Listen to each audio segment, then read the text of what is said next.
नमस्कार, मी पूजा कारेकर पोटपूजामध्ये आपल्या सगळ्यांचं स्वागत करते। आज मी तुम्हाला दुधी हलवा कसा करायचा ते दाखवणार आहे। पण त्याचं वेगळेपण असं की जे काही पदार्थ मी त्याच्यामध्ये घालते ते कोणी सहसा घालत नाही, तर नक्की हा व्हिडिओ पूर्ण पहा। चला तर मग बघूया। आता आपण दुधी घेतलेला आहे, तो आता आपण सालं काढून किसून घेऊया।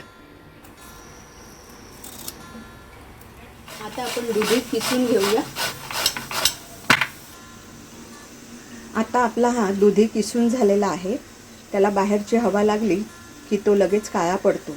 त्याच्या आधीच तो तुपावर आपण परतायला घेऊया। आणि तो कापून झाल्यानंतर सालं काढून झाल्यानंतर तो कडू आहे का बघावा। तो कडू असल्यास तो दुधी हलवा करू नये, कारण कडू असला की तो विषारी असण्याचा शक्यता असते।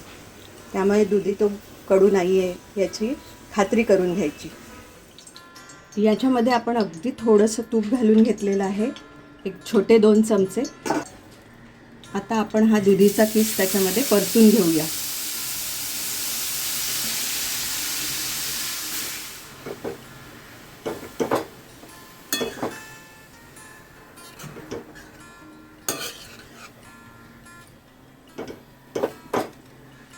आता आपण परतून घेतलेला आहे हा किस। आता 2 मिनिटं जरा त्याला वाफ घेऊया।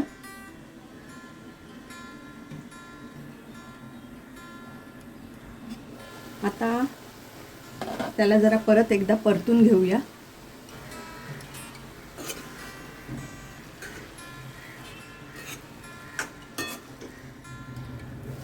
आता त्याला छान वाफ आलेली आहे।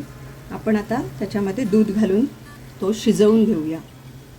2 वाट्या आपण किस घेतला होता, त्याच वाटीने आपण त्याच्यामध्ये दूध घालतोय। 1.5 वाटी आपण दूध घेणार आहोत।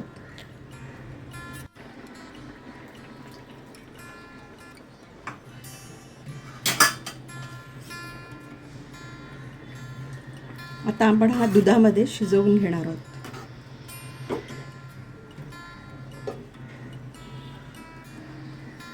दूध उकळताना वरती येऊ शकतं, त्यामुळे जरा लक्ष ठेवायचं की दूध वरती येऊ द्यायचं नाही, नाहीतर मग गॅस थोडा मंद आचेवर ठेवायचा।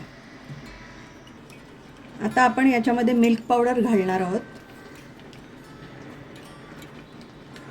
एक छोटं पाकिट आहे मिल्क पावडरचं, ते सगळं आपण घालणार आहोत। साधारण एक 3 टीस्पून मिल्क पावडर आपण घातलेली आहे।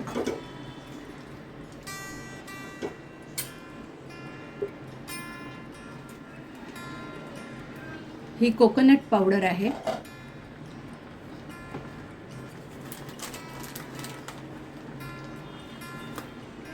दोन चमचे आपण कोकोनट पावडर घातली। हे ओलं खोबरं आहे, ते सुद्धा मी घालणार आहे। हे माझ्या दुधी हलव्याचं वेगळेपण आहे। हे ओलं खोबरं किसलेलं घातलं की ते खाताना आपल्याला एक छान टेक्स्चर येतं। हे ओलं खोबरं खूप छान लागतं। आता आपण हे सगळं शिजून घेऊया।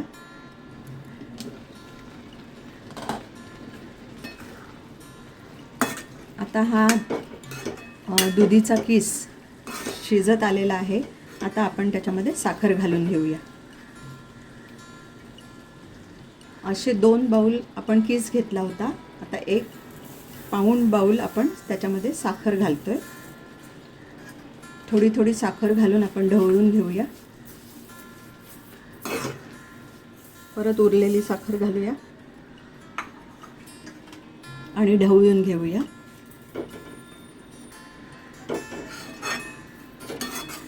आता हे मिश्रण घट्ट होईपर्यंत आपण मध्ये मध्ये ढवळत राहूया।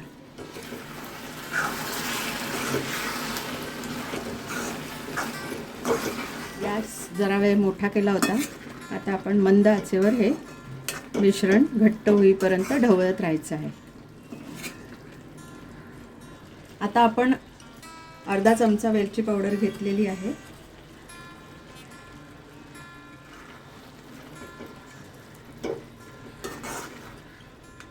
आता हे सुकत आलेलं आहे मिश्रण, त्याच्यामध्ये आपण आता बदाम, पिस्ता, केशर याची पावडर घालून घेऊया।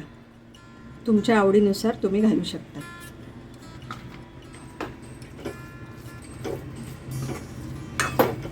आता 2 मिनिटांनी आपण गॅस बंद करूया.